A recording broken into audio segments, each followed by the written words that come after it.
Increasing numbers of Darling Downs residents say they don't want expanded coal operations in their area, with court action planned this month against one mining company.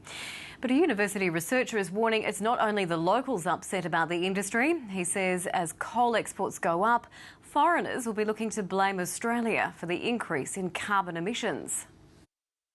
This community forum already thinks coal is poisoning their region, but university researcher Guy Pearce says the impact of coal spreads much further and that before long the world will soon start blaming Queensland and Australia for pollution overseas. We have an emissions accounting system internationally that enables big energy exporters like us to excuse ourselves for the emissions once the coal and gas is burned offshore. Well, if he's suggesting that we shouldn't export that coal and gas, then of course the problem is somebody else is going to supply it. Mr Pearce says 750 million tonnes of carbon dioxide are emitted from Australia's coal exports each year, and that will double in the next decade.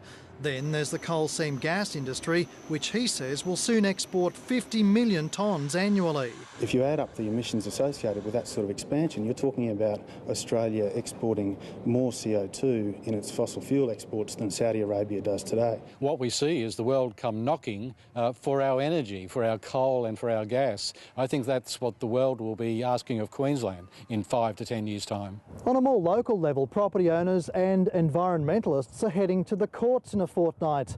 They're trying to stop a proposed coal mine at Wandoan on the western Darling Downs. Xstrata's mine promises to produce up to 30 million tonnes of thermal coal a year and employ 800 people. It's out of control. I'm concerned about the water. There are two aspects to the court case. One is that it is impinging on good agricultural land and its massive environmental impact. The other is on its greenhouse gas emissions. The Resources Council says there's room for both mining and agriculture in Queensland. James Kelly, ABC News, Toowoomba.